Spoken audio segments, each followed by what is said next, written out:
Добро вечер во Топ тема. Политички тензии и партиски пазарења наместо компромиси. Ова е сликата на македонската политичка сцена која одамна чекаме да се промени. Демократијата очигледно бавно доаѓа во Македонија, која 10 години беше заробена држава. Како последиците од овој темен период, но и чувството на изневереност по преспанскиот договор ќе влијаат на изборите, се дел од прашањата за кои вечерва ќе дебатираат политикологот Гордан Георгиев. Добро вечер. Политичкиот аналитичар Сашо Кликовски. Добро вечер и за вас и добро вечер за мојот колега Назим Рашиди. Добро вечер. Во моментов во собранието веќе повеќе од 2 часа чекаме да почне седницата за законот за јавно обвинителство. Последната информација е што ја добиваме од таму е дека во моментот се прават измени во предлог законот за јавно обвинителство. Министерката за правда е на состанок, Рената Десковска е на состанок со председателот на собранието Талат Џафери, откако ќе се испеглаат веројатно разлики кои ги има. Можеме само да предпоставиме дека има барања од партиите на албанците, бидејќи во собраниската сала се само пратениците на СДСМ и ВМРО-ДПМН, ниту еден пратеник од партиите на албанците. Доколку има нешто ново, ќе имаме вклучување од собранието, таму е мојата колешка Јулијана Левковска. Но сиве овие партиски пазарења не се ништо ново. Господине Георгиев, во извештајот на Европската комисија, кога бевме наречени заробена држава, пишуваше земјата страда од поделена политичка култура и недостиг на компромис. Тоа како да не се промени? Прашањето е дали тоа се промени или дали сме се уште заробена држава? И двете. Па добро, не се промени. Поларизацијата во општеството е присутна, јас би рекол се уште се присутна. Имаше некакви обиди од страна на владачкото мнозинство, пред себе рекол премиерот Заев или лидерот на СДСМ Заев, као главен корифеј, макар вербално, за некако помирување, некакви компромиси и така натаму. Јас мислам, ако ме прашате сега, познавајќи колку можам тоа така да го артикулирам, дека таму имаше и има искрена намера, но реалноста, потисната од реалноста, која што беше груба, грда, во некои аспекти непотребна, се случија компромиси кои што можеби за голем дел од граѓанството подобро да не се случија. Сега зборам за уставните промени, зборам за други тој тип на тешки компромиси, болни компромиси или компромиси по секоја цена и на крај до денешниот ден до законот за јавно обвинителство кој што очигледно е, ако сега веќе по кулоарите во собрание преговараат, допишуваат али не и така натаму, и тоа е еден тип на компромис. Но втората тема би направил дистинкција дали сме заробена држава. Па ако може да тргнеме од тоа дека она што нас ни е репер или се трудиме во големо мнозинство на граѓаните на Република Македонија да го артикулираме како репер, дека тоа е Европска унија и западните вредности, либералната демократија, тие веќе не нарекуваат заробена држава. Не дека се согласувам со нив, се повеќе не се согласувам, но мислам дека нема такви елементи на заробена држава како што имаше да речеме за времето на оној темниот период на Груевски. Пред се после 2008. Добро, да се задржиме на законот за јавно обвинителство за кој во моментов траат овие пазарења, бидејќи тешко се воздржуваме да го спомнеме зборот компромис би имало која би се согласиле веројатно и власти и опозицијата околу некоја стратешки закон, цел или така нешто. Наспроти тоа добиваме меѓусебни обвинувања. Христијан Мицковски и Кликовски денеска обвини дека законот за јавно обвинителство е закон за амнестија, со кој го обвини, се разбира, Заев дека сака да се амнестира. Заев вели таму нема скриена амнестија, зборот амнестија многу го има. Мене веќе подолго време, морам да кажам, не ми е јасно што е разликата меѓу власта и опозицијата околу законот за јавно обвинителство. Меѓу другото, може би зашто не сум правник и зашто не ги следам деталите од законот. Меѓутоа, ја би се вратил на културашкото пристапување на проблемот политички диалог и пазарење. А што е разликата помеѓу политички диалог и пазарење? За вас нема разлика? Не, значи пазарење одговара на нашата македонска политичка култура, каде што имаме победник губитник, имаме win-loser ситуација, каде што единствено што е прифатливо на подржувачите на СДСМ и на ВМРО-ДПМН е нивната опција да победи. Ние немаме политичка култура каде што и меѓу подржувачите ќе е прифатливо ние да направиме компромис.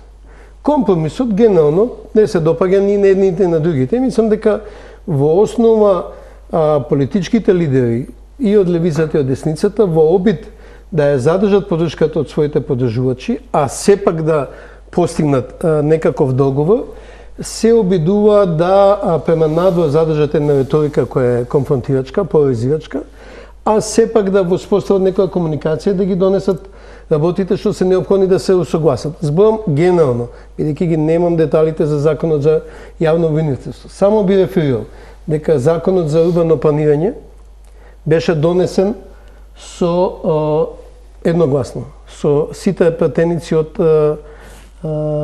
власта и од опозицијата. Зошто? Зашто законот не е поларизирачки. Јавноста не е веќе поделена и партиите и лидерите немаа проблем да постигнат согласност и да гласат во собранието со еден консензус. На повеќе други прашања има поделеност, каде што ми се чини дека лидерите и партиите немаат храброст да одат против својата база и има една драма, едно представување на работите во црно-бели светло. На крај, дали ќе го наречеме грдо или ќе го наречеме убаво пазарење или политички диалог, целта е да се најде еден пресек што во моменталната политичка конјунктура е возможен. За конкретниот закон, за да се отклонат сите сомнежи, дали одговара на едните или на другите, или слично со изборниот законник, јас предлагам неколку пати тие да се донесат пред изборите. Зошто пред изборите?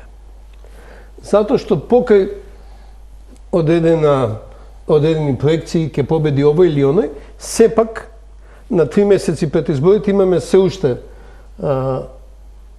една неизвестна трка кој ќе биде власт, кој ќе биде опозиција. Може би се знае кој ќе победи, ама може би не се знае кој ќе ја формира владата. Во таа ситуација е добро да имаме посветеност од СДСМ и ВМРО-ДПМН и кон јавното обвинителство и кон изборниот законник, дека сега носиме закони за јавно обвинителство кои не се важни сега во моментот, туку може би и по изборната промена. Например, дека ВМРО-ДПМН ќе издржи на ставот да јавниот обвинител го предлага опозицијата и со перспектива дека може би ќе победи на изборите. Но наместо тоа тие зборуваат за амнестија, како што... Значи, сега верувам дека никој од нас тука ги нема деталите ова е веќе политичка. Ама амнестија во политичкиот не наблегуваме во законодавство и во новиот предлог Советот на обвинители ќе го избира обвинител. Значи можеме да кажеме дека е предложен некаков компромис, да не е опозиција. Значи не е пазарење. Компромис. Да речем. Да. Назим, ти си еден од авторите во студијата што беше денес промовирана, која се нарекува од Букуреш до Преспа, сведоштва на едно време 2008-2018. Автор си на делот кој во тоа време се занимава со бомбите. Да, не само со бомбите, малце и поширок, него до крајот на тој процес. Тоа, во новиот предлог што е во моментов во собрание, прислушуваните разговори, тоест бомбите веќе нема да бидат докази, ако го свет, само индици за кривични дела. Па добро, прво книгата е на некој начин замислена да биде една хронологија на тоа што се случи. Повеќе новинари и колеги мои ја пишувале, јас го пишував тој дел од бомбите до Букурешт или до заминувањето на Груевски, да речеме поголем период, заедно со Искрено Ваковска, колешката моја, значи пообемен е делот и повеќе се даваат детали или повеќе датуми за да остане како некое дело кај што ќе се памти тоа што се случувало. Сигурно, но како сведок на тоа време, како ти изгледа оваа одлука тука во законот? ќе излезам. И делот од книгата има и оригинални интервјуа со лидерите, со повеќите битни лидери, за тоа како гледаат они на настаните после некоја дистанца. Значи, има и новина, не е само хронолошкиот дел. И апропо тоа, првиот дел од кој ние пишувавме беа бомбите, но за да го поврзам со твоето прашање, секогаш и тогаш и сега, јас ја гледам оваа проблематика повеќе од страната на граѓаните. Во која смисла? И сега и тогаш граѓаните беа разочарани бидејќи институциите не функционираа. Па бидејќи имаше толку недоверба кон институциите, имаше потреба да се изгради нова институција која беше СЈО, за да може да даде некаков импулс на доверба на ако има соодветни прашања кои требаше да се одговорат, уствари таа институција да може да ги покрене и да имаше доверба процесите во судството или понатаму да се решават. После рекет, поголемо разочарување не можеше ни да се предвиди. Се случи рекет и сега ние сме во истата ситуација. Апропо новиот закон и компромисите или пазарањата, како сакате да ги нарекуваме, проблемот е повторно во очите на граѓаните колку овие институции ќе реагираат иако овој закон ќе се донесе. Во очите на граѓаните и тогаш и сега е исто, а истото е дека ако си политичар, ако си во висока функција, ако за вас има одредено обвинување, постапки тешко се покренуваат, а иако се покренуваат, нели тешко тие постапки понатаму се потврдуваат или завршуваат во суд. И ние може денеска да имаме и да зборуваме за перфектен закон, кој партиите на некој начин ќе го донесат или не, но повторно ќе се сведуваме во дебати дали тој ќе се спроведе и какви капацитети, демократски капацитети на институциите ќе имаме за овој закон да го спроведат. И во овој процес на огромните промени што Македонија ги направи, и јас се занимавам во делот и со Преспа, и со огромните компромиси кои требаше да се направат промената на името и понатаму, видовме дека најголемиот компромис кој се правеше помеѓу партиите не беше врз тоа како да се постигне одредена цел за доброто на граѓаните, него компромисите секогаш беа како да се одбранат одредени политички структури, кои најверојатно или не знаеме, нели, огрешиле пред законот. И ние ако вака ја гледаме ситуацијата и денеска, од овој аспект, тогаш повторно разочарувањето кај граѓаните ќе биде тука, бидејќи се уште немаме гаранции што ќе се случи. И видите дебатата, се зборува амнестија, значи кој ќе се амнестира, некој што огрешил, така, или било што. Тоа што требаше да се дискутира со законот е конечно да се стави некоја база на меѓусебна доверба, институционална, сите да веруваат на тоа, што ако некој или има процедура на ограшување, на обвинување, граѓаните да почнат да почувствуваат дека институциите ќе функционираат. Тоа беше замислата за СЈО, да, меѓутоа не функционираше, очигледно беше уништена кликовска. Да, меѓутоа за тоа треба да има соодветна политичка култура. Значи, ние од нашите лидери очекуваме тоа што ние не го правиме. Значи, ние кога одиме во суд за граѓанска парница, за банална граѓанска парница, нека е собраќаен прекршок, развод, подоба на имот, ние не признаваме никаков друг исход, освен ние да бидеме во право. Затоа што имаме проблем да се договориме за принципите. Па не знам колку е... Второ имаме една доза на наивност, која треба да ја расчистиме. Кажете ми една земја каде што има високо рангирани функционери осудени. Сите се осудени откако заминале од власт. Никој не е осуден да е власт.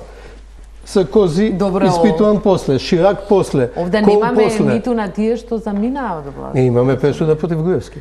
Да, кој патем избега. Патем сите избегава затворите во Македонија, така да мислам дека во моментот Да, немаме тоа е тоа, високо рангирани осуденици. Се што беше за изборни злоупотреби, за слични работи. Или нема пресуда или бегство Да. од затвор. Значи, треба малку со една доза на зрелост, не на наивност. Сен така има импичмент против Трамп, нема да помине. Што е тоа пазарење, не се гледат интересите на американските граѓани. Мислам, да тргнеме од една доза на наивност, да се вратиме назад. Ние не можеме да се договориме дали незаконско присушкување е основа за судење. Базично. Зошто? Затоа што ВМРО не ќе да ги признаат овие претходните присушкувања, а СДСМ не ќе да ги признаат овие новите Еве сега во законот конечно се снимки. разрешува веројатно Ние би да важат незаконските присушувања, ама за другиот, не да важат за нас. Не нашите незаконски присушкувања не важат, ама за другиот ако може да важат. Или ќе важат за сите, или нема да важат за никој. Мене колку што ме познато, ја не сум правник, во меѓународната судска пракса, Да, овде никој од нас не е правник, не одиме во правна тоа се вика плод на отровно дрво. Значи, незаконско стекнат доказ не се признава во суд. Има само една пресуда во Страсбург, станува збор за убиство, каде што е прифатено да незаконски прибавени докази бидат користени во судска пракса. Значи, ние мораме малку да го согласиме. Па добро, бомбите и требаше да бидат индици. Да интервенирам само кратко. Една индиција да насочат, друга е да бидат доказ, да. Да бидат единствениот доказ. Во проблемот е, извини малце, да, ајде. Ние сме прво кога зборуваме за Клековски спомна Трамп и Америка и кога зборуваме за поларизација, таа е несомнена присутна во секое базично во секое демократско општество. И е зголемена, амплифицирана во голема мерка пред се и теоријата и праксата го покажува со технологијава, интернет, доближувањето на граѓаните до политичарите, разголувањето на политичарите поблиски ни се, поише може ги видиме, повеќе може да видиме нивните недостатоци, и мани и така натаму. И таа поларизација е неспорна. Мене не ми се допаѓа и мислам дека е штетна за демократијата и мислам дека демократијата во светот го губи здивот, меѓу другото заради таа поларизација, но е неспорна. И сам може да направиме дистинција помеѓу бенигна поларизација, која што е политички позиции, дури која се груби, крути, како во Америка, например, и поларизација која се темели на некакви трули основи. Например, некакви нешто што не дозволува присвоено општество, криминал. Да, например, да крадете. Дозволиме да меѓутоа има нешто што се нарекува национален интерес, нешто што ние не го препознаваме.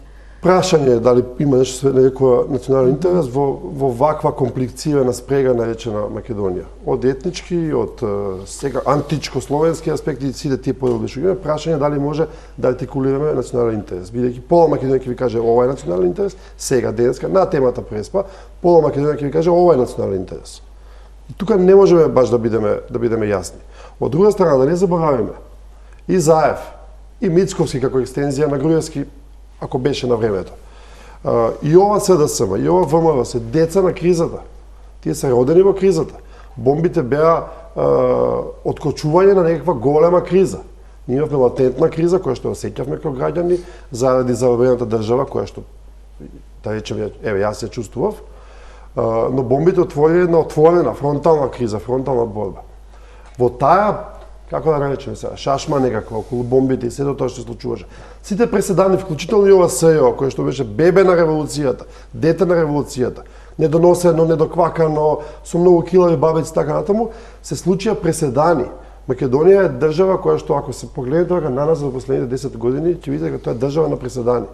И сега скокаме од преседан во преседан, ние не можеме да конституираме една легитимна политичка приказна на која што ќе може да се договориме. Дали се вика тоа национален интерес, дали се вика компромис базичен на нешто. Јас сеќам Зоран Ивановски, колегата мој бивши сегашен пријател, во Телма зборуваше пред некој ден околу транспозиција, трансвременска, транспартиска транснационална позиција, дали можеме да се договориме од сега, политичките елити, дека за одредени прашања во економија, во политика, во демократија, ќе имаме транспозиција, дека таа позиција ќе одржат во следните 20 години политичарите.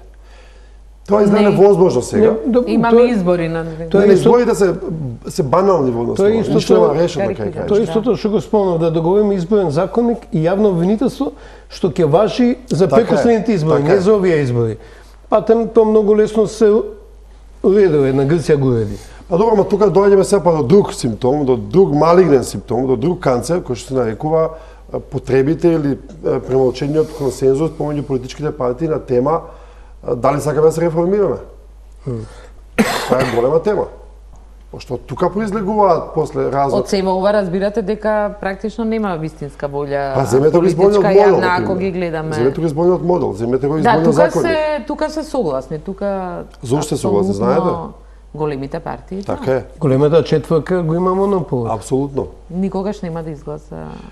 Тоа никогаш не знам дали е, можеби граѓанскиот притисок не е за Да, може подценување. ќе има притисок, па тоа може и да се Да. менува во еден На крај момент. може да заврши со делегитимација на политичките елити. Што и да значи тоа? Има во врска со изборниот модел има одреден притисок кој доаѓа од граѓаните за отворени листи, за можност граѓаните да бидат подиректни во изборот на пратениците и се до тоа.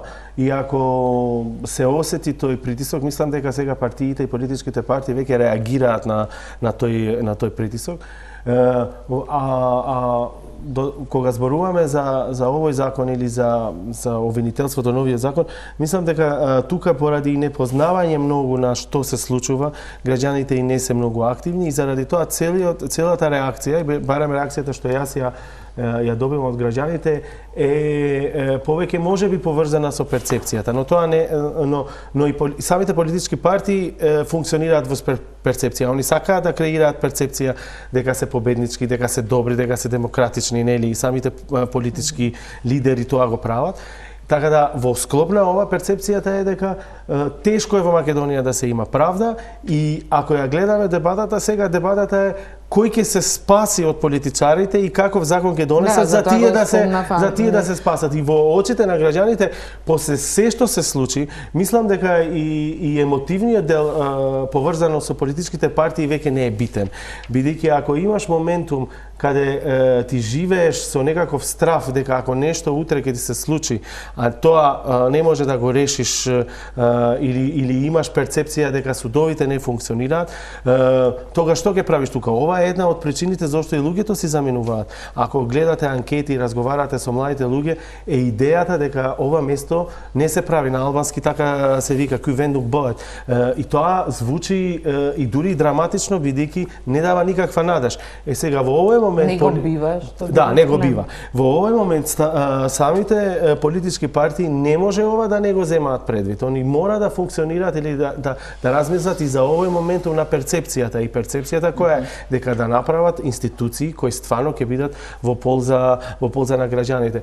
А во склопи на тоа што нели Сашо го кажа малце претходно во Америка и тоа што се случува, да сега да има судири политички. Најверојатно тоа ќе треба да се навикнеме да ги видиме, но се уште во Америка и во другите развиени земји вербата во институциите или во процесот или во меканизмите е голема. Сите знаеа дека Трамп нема да импичментот нема да заврши нели против него, но сите веруваа во тој концепт и заради во таа институција на импичментот и заради тоа тој процес се правеше. Значи тоа не се заврши поради борба на гласови, што е дел од судирот. И се заради тоа ќе победи Трамп пак. Па тоа е дека друго нешто. Да, ајде да се вратиме тука како проблемот е како партиите сите веруваме во процесот, ама на крај не сите не веруваме во процесот. ќе бидат невини или ќе им застара делата или мислам дајте молам, каков е тој процес, кај што знаеме дека нема да има исход. Па токму тоа. Која е таа верба? Мислиш дека демократите веруваат во процесот? Не, сега пример само разлика меѓу естаблишментот и граѓаните. Точно. Значи и тука или во граѓанска постапка примерот што го даде. Мислам дека ако обични граѓани одат во суд, нивна полза секако дека секој сака да победи и во било кој суд и секаде во светот, ако двајца се судираат, едниот сака да победи. но сите сакаат тој процес што побрзо да заврши. Само тука Назим, имаме процес ја би се задржала кај ова со граѓаните. Мала реакција. Значи, ние не треба да ја подцениме win-lose, победник, губитник, психологијата. Кај нас, тој што победи зема се. Значи, зборам за граѓаните најдоле. Кај нас не успеват институции како арбитража, не успеват институции како медијација, нашите судови се пренатрупани со граѓански спорови, пошто се спориме за се и се што. Затоа што не сме способни да се договориме. Тоа се проектира нагоре. Дури и кога, предпоставам како во овие моменти, елитите се под жесток притисок. Меѓународен, ваков, онаков да се договорат, они ќе проектираат слика на кавга,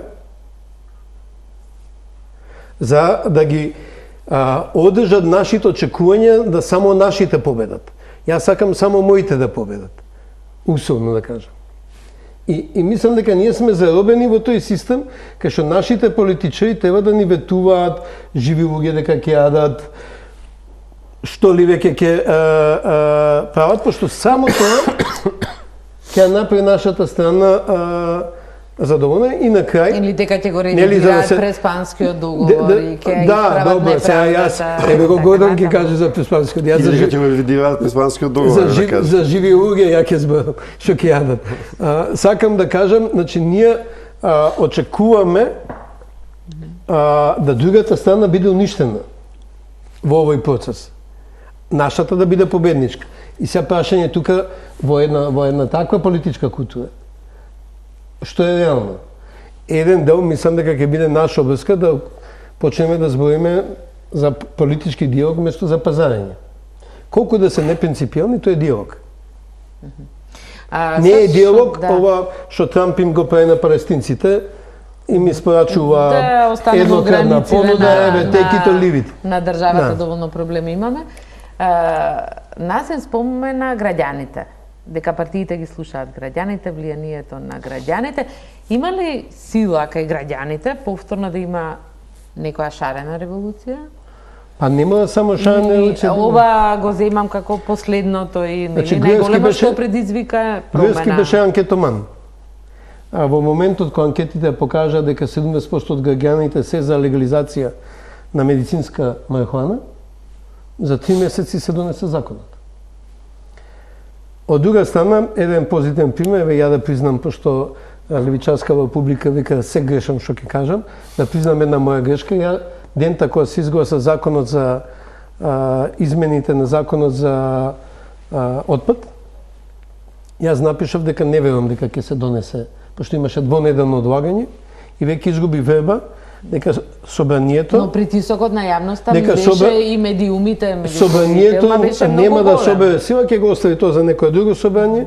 Едноставно има избори, ќе го ставиме за друг пат, дека нема да ја донесе забраната. И дента кога објави в текст дека нема да се донесе забраната, која можеби и не е решение, ама ние веќе тежнееме кон забрани, пошто не веруваме во институциите. И кога не веруваме дека институциите може да контролираат, да спроведат закон како што треба, викаме нека се забрани.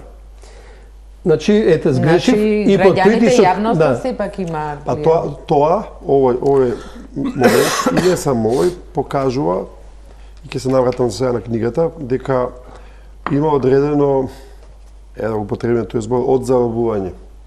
Бидејќи анкетоманот, кој што го спомна Клековски, тој ги гледаше на анкетите, но немаше сенс за, да речеме, демократски сензибилитет. Да речеме, оваа тема се отпадот. Види, медицинска марихуана ич не е десничарска агенда. Па, не зборам идеолошки сега. Зборам персонално и као демократски капацитет, да кажеме.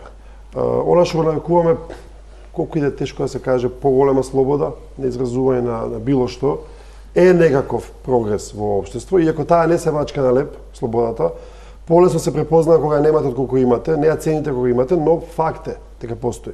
Кога ќе прочитате овие 500 страни или 40 страни да прочитате, ќе сватите кај сме живееле.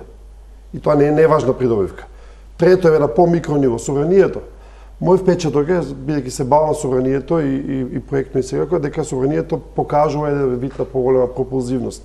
И кон граѓаните, И внатре, да речеме, Талат Џафери, колку и да оспорвам како е одбран, и Цветанка Иванова како генерален секретар, и вклучително со новиот закон за собрание, покажаа, да речеме, една виталност во одржувањето на работата на собранието, и ние после 27 немавме големи ломови во тоа собрание, не да Боже се случат, веќе не знам дали може да ги издржиме понатаму.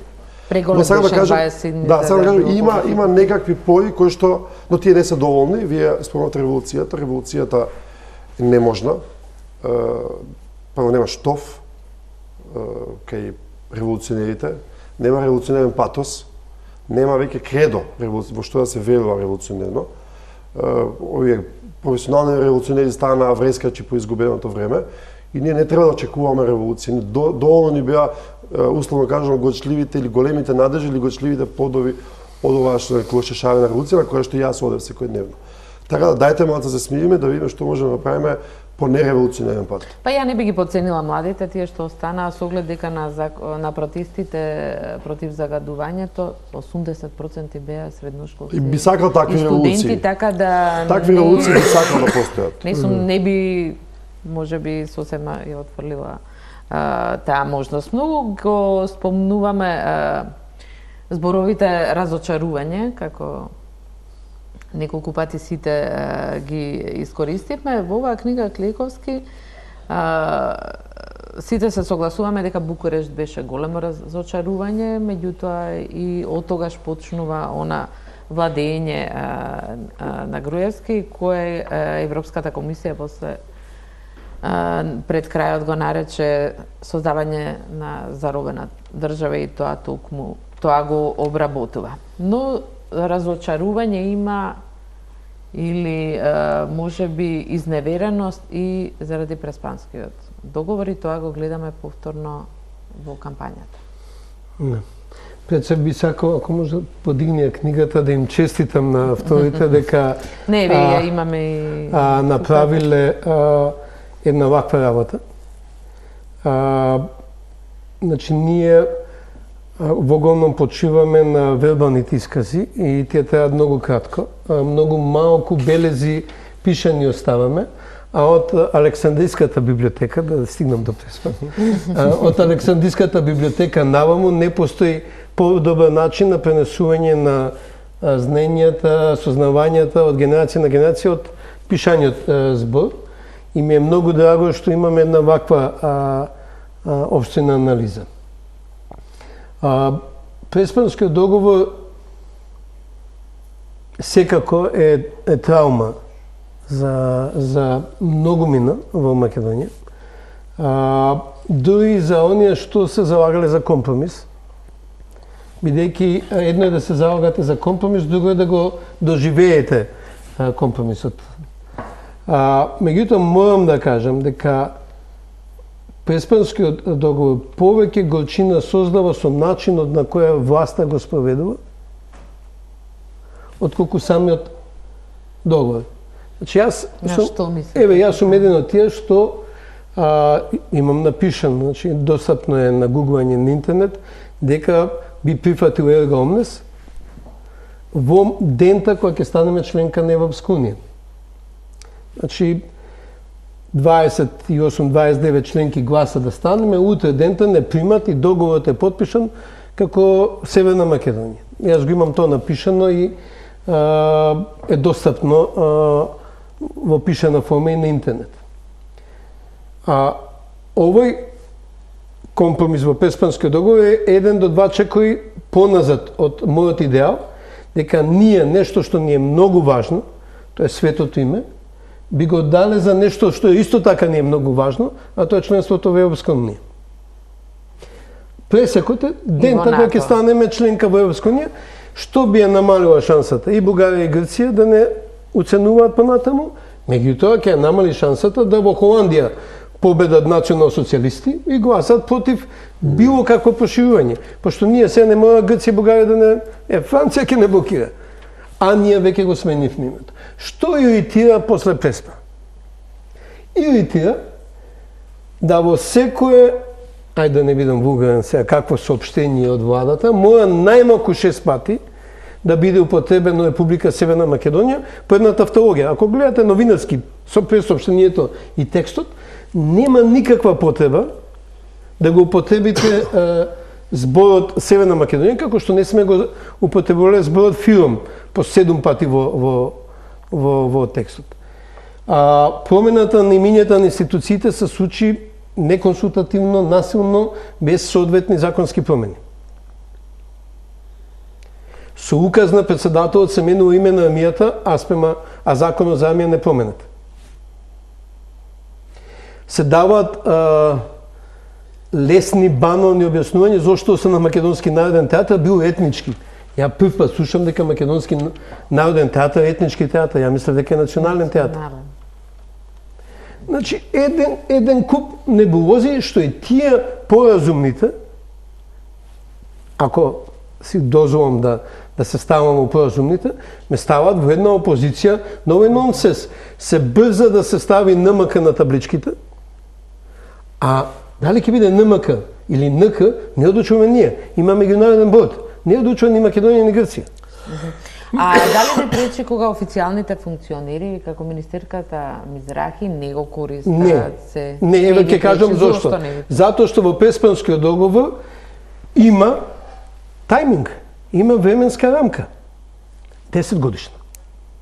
Во која вика дека ние ќе направиме се да го потребуваме новото име, ама дека во првите 5 години ќе го потребиме во документите за надворешна употреба. Тоа се однесува пасош, на лична карта и возачка дозвола. Да, меѓутоа официјалните институции мора, од собрание до сите да го користат. Како мислите да не го користат министрите, владата? Не знам, јас така го читам Преспанскиот договор.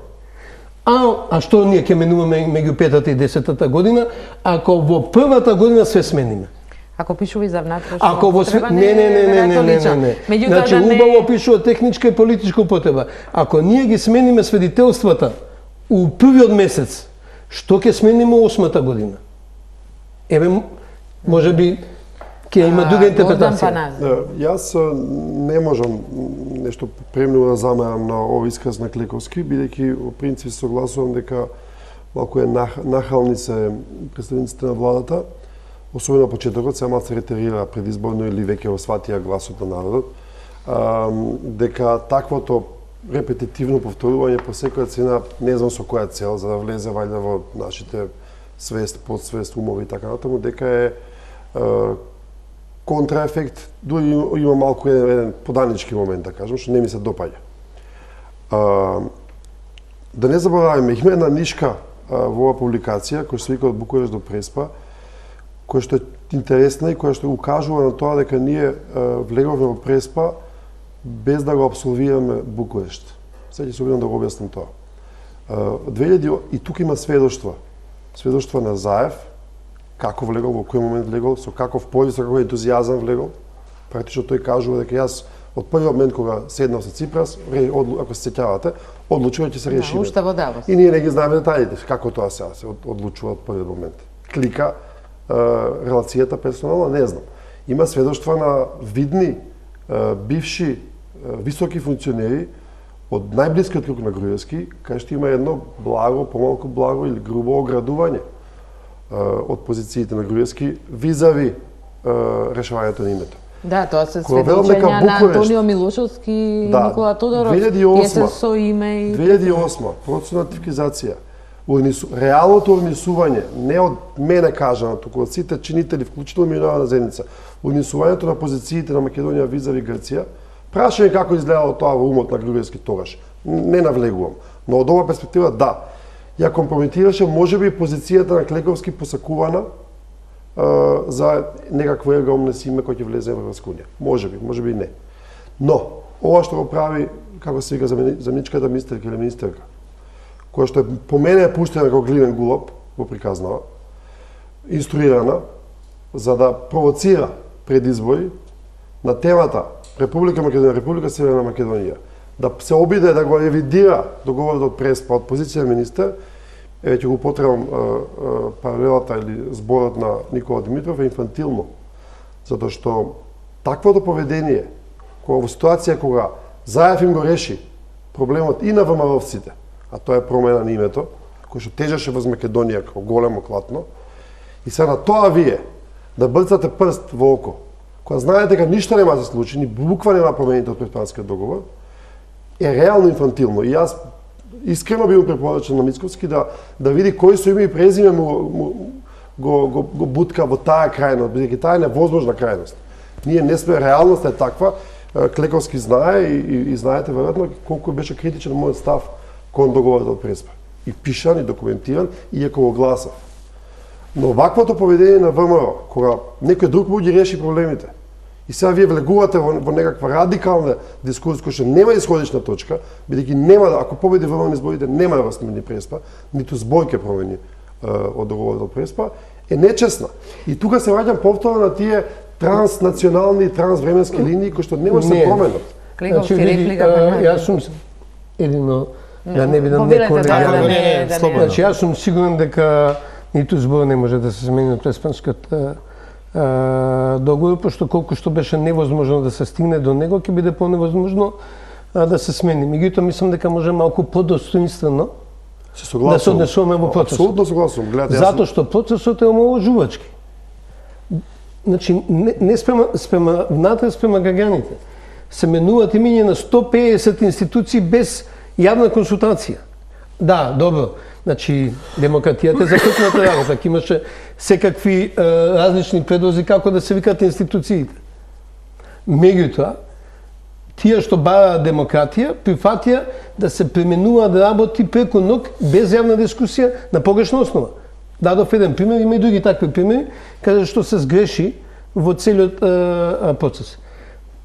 Плюс динамиката, ако ние све смениме у првата година, зашо ќе преговараме со Грција у 9-та година? За трговските марки. Допитата Назим?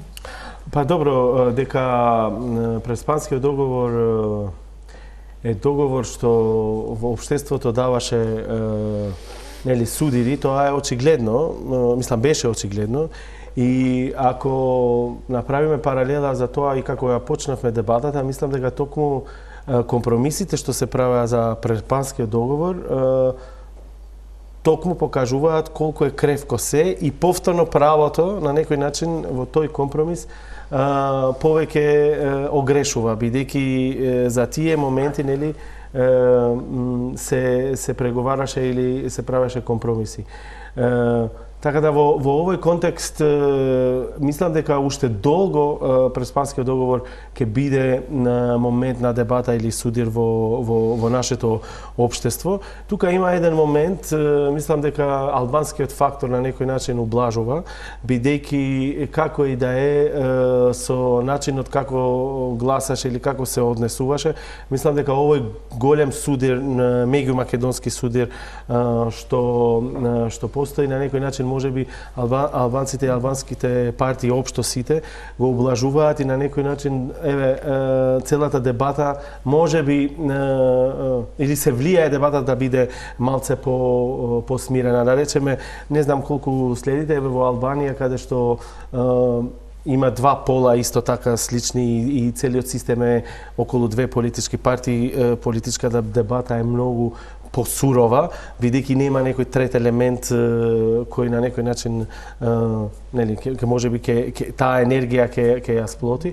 И во тој контекст, кога се зборува за промена на името или на тие што да речеме дава етнички презнак, и пред Преспанскиот договор многу политички партии, не само политички партии, него од цивилниот сектор албанци викаат дека одредени институции даваат презнак на само македонско, да речеме, ако речеш Македонски народен театар, не, иако е национална институција, дека се задоволени некој гледам Кликовски или ако е театар или ако е театар на Република Македонија, значи пред да се менува името, тогаш ќе беше по сеофатно. И во овој случај да речеме ублажува, нели се ублажува целиот конфликт. Да, албанците бафер на Преспанскиот договор. Значи предавката македонски не чувствуваш национална. Не, го дадов како пример. Па не јас, мислам дека повеќето граѓани во Македонија и самите македонци кога ќе речат македонска култура, не мислат за култура која ги вклопува сите. Кога ќе речеш култура на Македонија, можеби нели лингвистичко е ова, можеби тоа ги вклопува сите. Јас да речеме и не само јас и повеќето, овој момент ме оддалечува. Не дека јас сакам, него така е перцепцијата кога јас комуницирам со пријатели мои македонци. Кога ќе речат македонско, значи се знае или мене ме оддалечуваат и викаат албанската култура, а не викаат да речеме културата на албанците која е во Македонија. Ама ова е веќе друга дебата и малце лингвистичка, но има еден момент што морам да го истакнам во овој контекст, што мислам дека е и новата дебата која ќе се прави во Македонија е македонската супремација, која се повеќе и повеќе се наложува во општеството, бидејќи главниот судир тука ќе биде како ја гледаме Македонија. Македонија на сите или Македонија прво на македонците, нели, супремаси, па после на сите други. И мислам дека од овој контекст и тие имињата и придавките беа порано, ама сепак ова е друга дебата, па да не мислам дека ова е доволна провокација за да продолжиме дебатата, но ќе направиме пауза за реклама.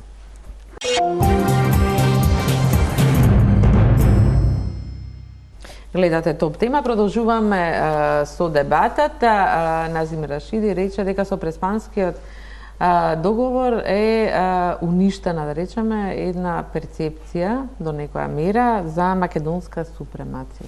Не беше тоа идејата, нега мислам уште сега постои тој концепт и зборува за името и имињата и како на некој начин јазикот понекогаш диктира супремација и мислам дека како и во светот и тука прво ова треба да го сватат самите македонци, па после другите, инаку промената не доаѓа, или ако има супремација од албанците во други средини, исто тоа така треба да се направи, но во контекст на Преспанскиот договор рекол дека албанците понекогаш помагаат големиот судир кој за ова прашање и реално беше повеќе меѓумакедонски, албанците на некој начин беа бафери или ги смируваат тензиите. Не би во насока да толкуваме која е разликата помеѓу македонски народен театар и албански народен театар.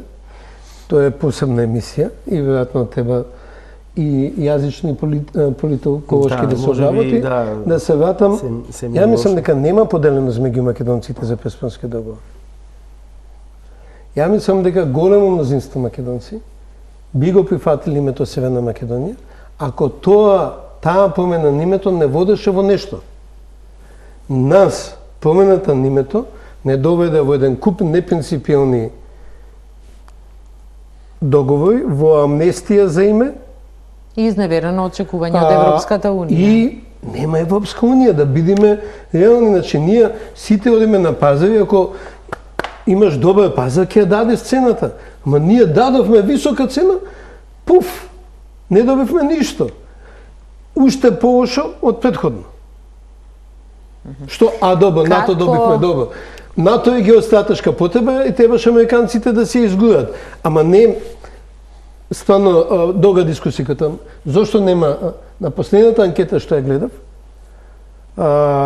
каде што СДСМ водеше во рейтинзите, 58% од граѓаните, не од етничките македонци, смета дека треба да се суспендира примената на Преспанскиот договор до не стане јасна европската перспектива. Пошто за сите македонци и тие 600.000 што излегува на референдум е јасен договорот.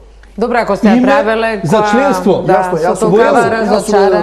сум еден од тие што излегува на референдумот, што гласал за и што очекувал дека она што му уветувале на разни чаенки, Меркел, Хан, кој да е таму на Заев, дека ќе се оствари. Бидејќи очигледно ние ги не сетуваме, сега ги немаме такви, ама сетуваме дека му било прилично отворено ветрено. Дека реши го проблемот, влегуваш во НАТО и почнуваш преговори со ЕУ. Оваа влада тој на Груевски му било ветрено, мислам, не во ред, ама не го решил. Не е дека на уветувањето. Не, во ред. Сега оваа влада со Преспанскиот договор половично го реши и ние не сме задоволни од тоа, нели? И таа не е задоволна, и Заев кажу разочаран и така натаму. Нас НАТО ни дава некаква известност каде одиме. Прашање што е тоа што одиме. Јас би рекол неизвестна известност, колку и да звучи парадоксално, дури непријатна известност, затоа што Европската унија е чуден конгломерат кој што не знаме како ќе заврши. Значи ми го дава НАТО во рака, значи врапчето и некако гулабна гранка што се вика почнеме преговори по некаква нова методологија која што во една недефинирана или не себе дефинирана Европа, да. И сега таа е некаква известност која што левицата, не викам левицата, туку владеачката структура ја нуди. Друга нелагодност, затоа велам дека инфантилно. И го кажам тоа за нивно добро, не го кажам сега да и критикувам. Десницата нуди нелагодност. Каде одиме сега ние? Како тоа веќе го ревидирате преспа? Кај ќе се вратиме? Овде ќе се вратиме, во Букурешт. Што после тоа? Мицкоски на интервјуто минатата недела не кажа дека... Точно е тоа, токму затоа велам гледани гулаби. Бидејќи Мицкоски вели, јас сум реалист, го има ставот на Мицотакис, кој беше во опозиција, така? И ние го знаеме тој став кој е, го читаме тој. Сега ќе пуштите министерка некоја која што не мора да разбира баш субтилитети околу тоа, да се слика поза некоја табла и да рече јас сум не знам Македонија и така натаму. Тоа е лага, тоа е манипулација. Да, тој рече ќе се обидеме да ја справиме неправдата. Се разбира да ќе се обиди и тоа ќе го каже, но тој нема да ја исправи неправдата. И нека подобро е да остави нелагодноста да биде кај Заев, кај нас, кај мене ако сакате. Дали ќе го користат Преспанскиот договор? Дали ќе биде сенка на овие? Мојот став е, не знам дали ќе согласите, дека кога ќе завршат изборите, ќе се апсолвира Преспанскиот договор на ваков или онаков начин. Ако победи СДСМ, ќе биде некаква легитимација. Тука е повторно проблем Европската унија како што ќе се случува. Ако победи ВМРО, ќе мора да адаптира својата позиција како што Мицотакис се адаптира. Дека ќе има тазарења во пат, дека можеби ќе има обструкции со вакви со табли, со овие глупости со ова, ќе има веројатно. Дека ќе биде побавен патот, па сега како да е многу брз. Нема, сега... Но мислам дека се абсолвира темата. Во Грчката стана после промената на власта. Ништо не се случи. Имаше како не кампањата. Да, по-лошо се случи. Која не имаше владина кампања која го преюдицира решението за брендот. За трговскиот бренд. Имено, апропо оваа транспартиска позиција или транснационална. Ние ако застанеме за едно прашање за кое што сме говори дека некакви перспективи ни отвара, можеме заеднички застанеме за тоа прашање за понатаму да имаме подобра позиција визави Грција. Бидејќи оваа слабост во која сме поделени темелно, радикално, како со нож пресечени, е слабост која што ја носиме оттаде границите. Визави Грција, визави Бугарија и така натаму. Така да јас мислам дека мора малце разумност да покаже во оваа приказна. Не сум сигурен колку ќе окошта. Овие радикални краеви, Миленковци и така натаму. Не, значи мислам дека ВМРО декларираше веќе со председателските избори својата платформа. Па добро, окей, ама значи Преспанскиот договор е реалност. Така е, така е. Ако добиеме огромно мнозинство, кое нема да го добиеме, така е. Ќе го ревидираме. Па добро тоа, нека ни го кажат тоа уште по-експлицитно. Кажано е на некој начин. Значи ако се добиваат над 80 пратеника, ако се добие влада, мислам го затоа велам дека овие зависи од овој тип како што беше вчера, завчера со Министерка за социјала и труд. Да, ми се тотално непотребни. Да, меѓутоа се веројатно убити да се не знам како покаже повторно изгледа сето тоа. Не исклучувам се диверзија од некои луѓе во ВМРО, визави Мицковски. Не исклучувам ни тоа. Но и самите спомнавте дека е некаков ризик.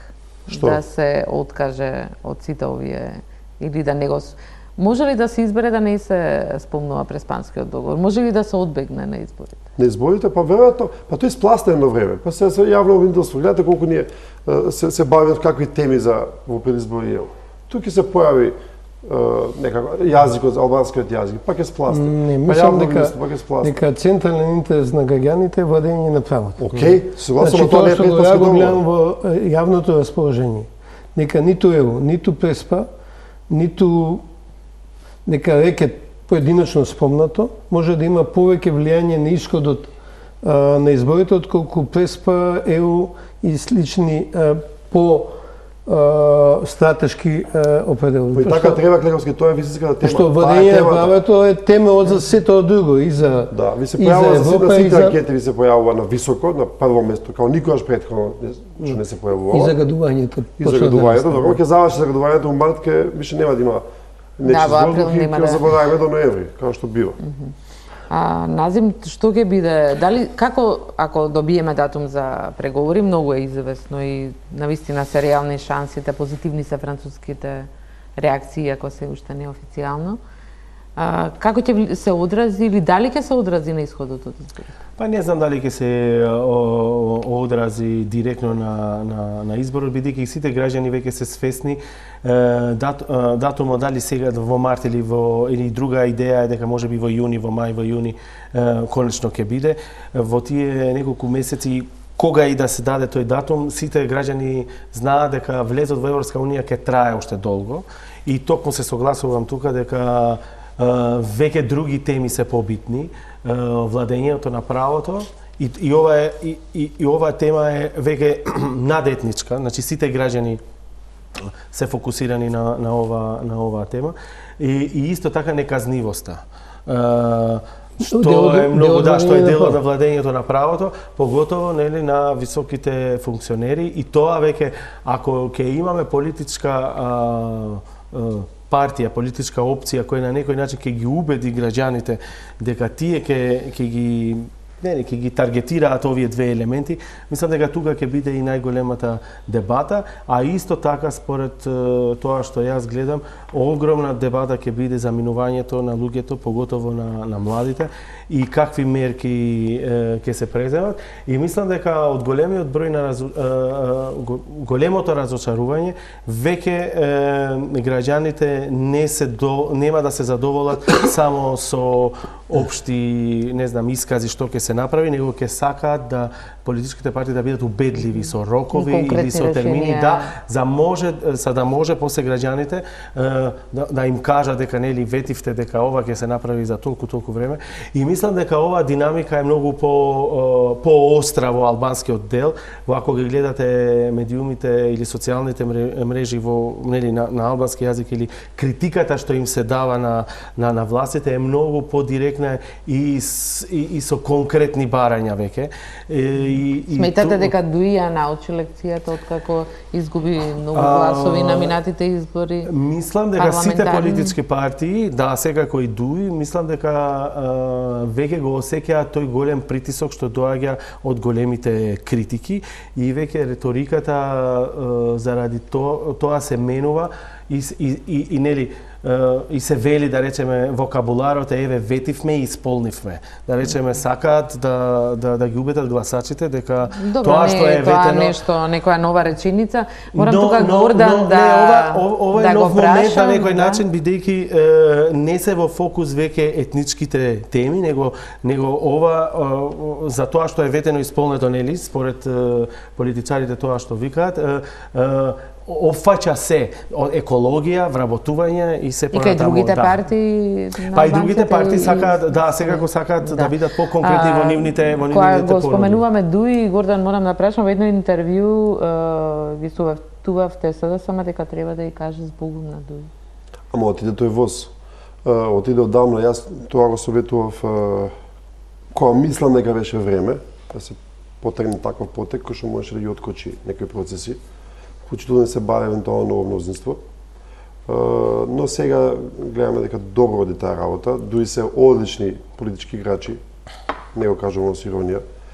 Играат и вамо и тамо и неспорно е.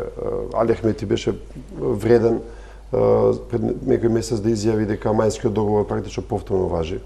Тој што ќе победи со него ќе одам. Ќе видиме како ќе изгледа тоа во албанската опозиција. Не можам доволно да ја следам, бидејќи некако као малку позатворена е кон македонските обсерватори, да кажеме. Веќе доста е за тоа. Така да немаш Добро, да завршиме повторно со книгата, која го обработува нели периодот на заробената држава. Колку има рецидиви од заробената држава и колку се тие вистинската? Може би пречка за ова.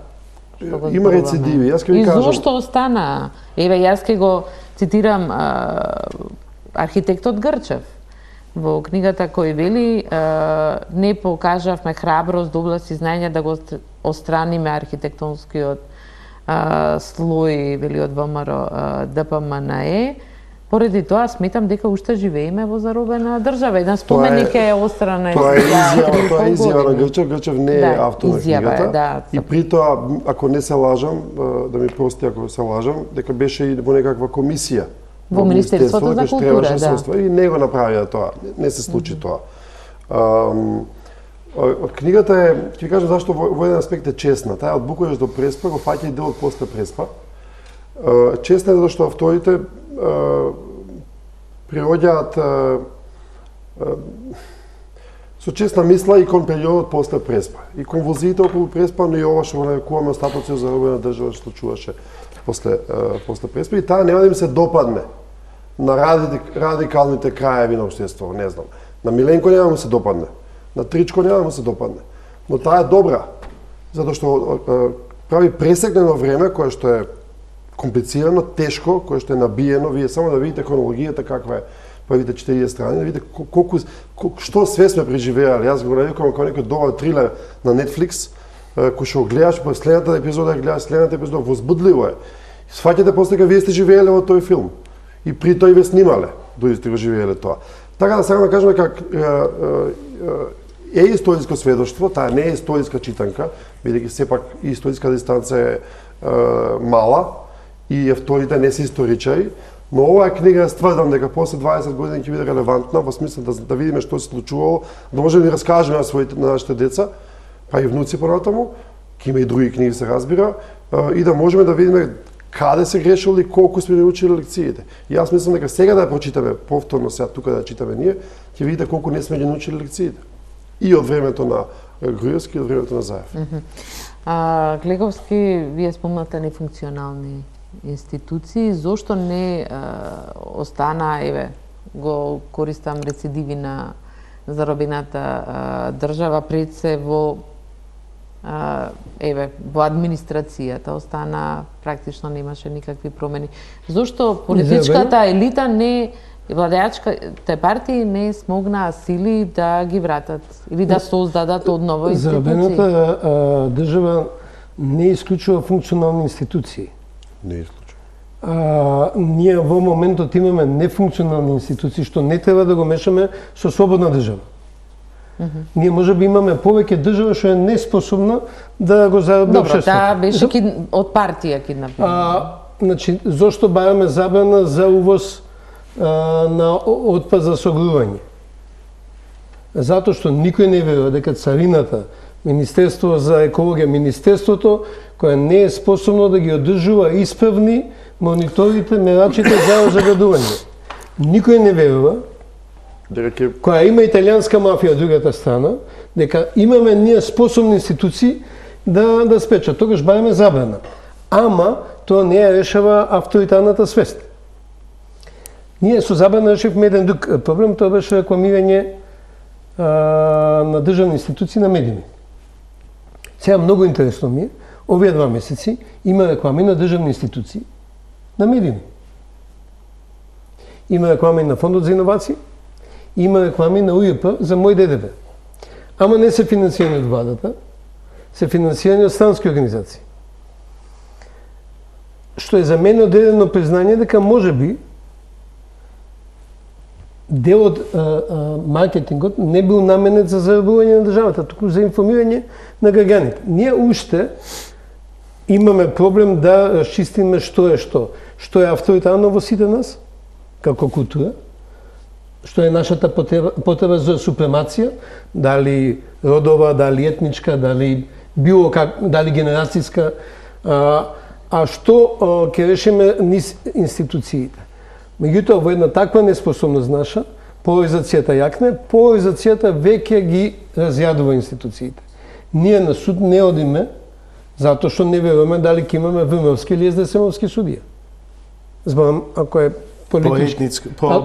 Да, поедно беше дали ќе биде, дали македонци ќе ги судат албанците, сега дали СДСМ-овци ќе ги судат ВМРО-вците. Да, Велитоне. Морам кај медиумите да интервенирам. Споредбата ваша со овие реклами И она што се правеше во времето на Груевски, ќе ја најдете во сумите. Колку А сега се забравите.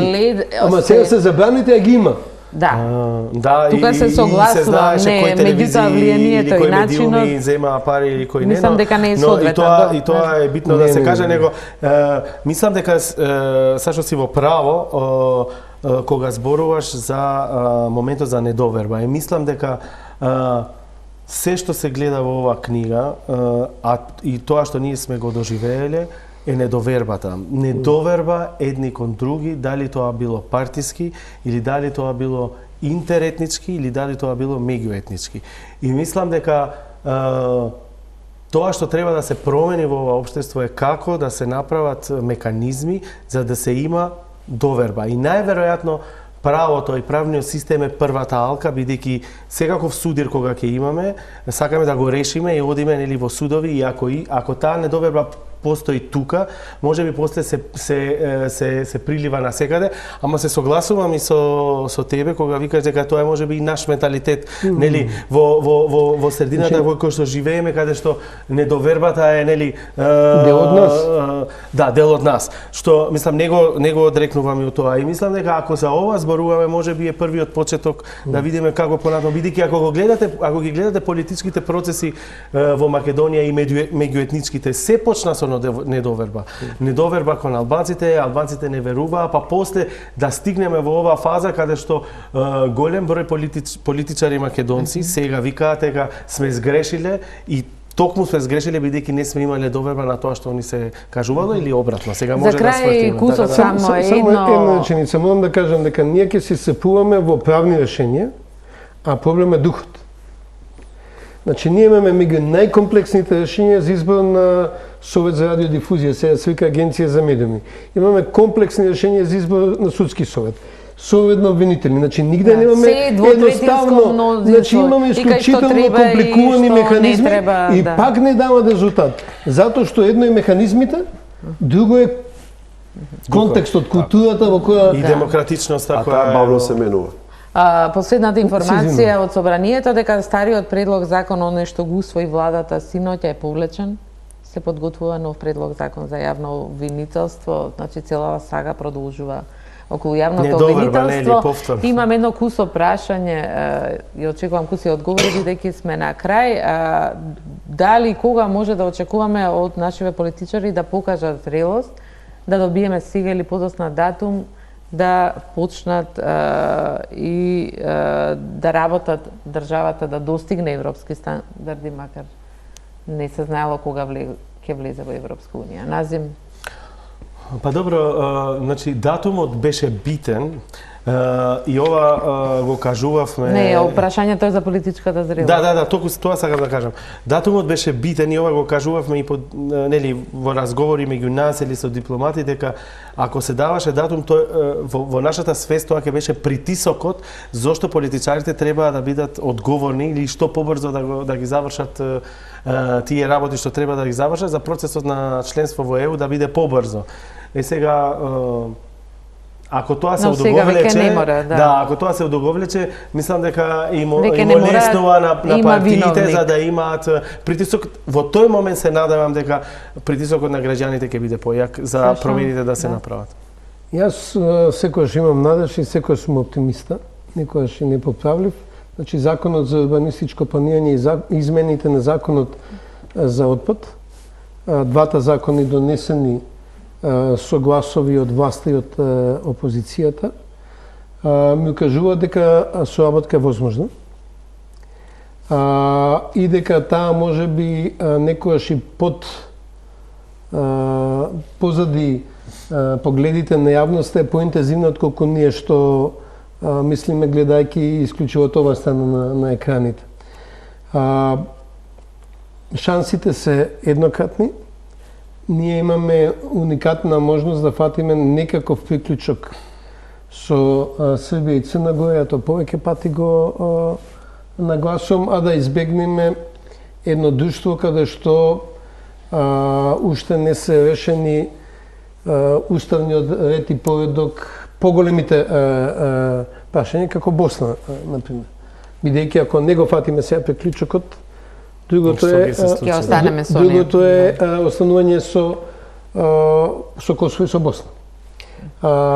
Мислам дека треба максимално сериозно да прифатиме дека ова е единствена можност. Да, може да теоретизираме, ево може да ќе ја нема, ќе ја има, да политичка зрело да сторат нешто за баталиме големите државата. геополитики, ние нема да ги решиме и има таа ево, ние имаме можност да влеземе во малку понапредниот клуб, чии позиции ги изгубивме. Ние бевме пред Хрватска, нели?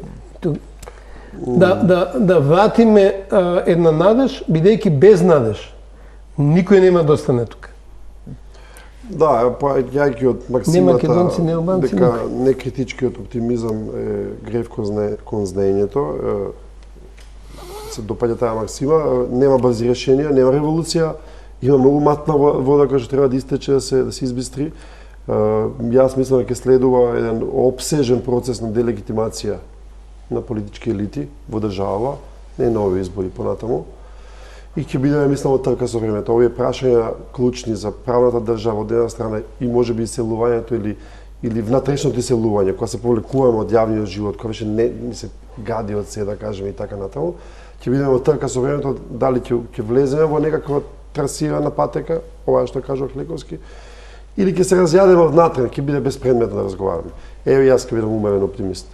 Ви благодарам за учеството. Тука е крајот на вечерашната топ тема. Останете на Телма, имајте убава вечер.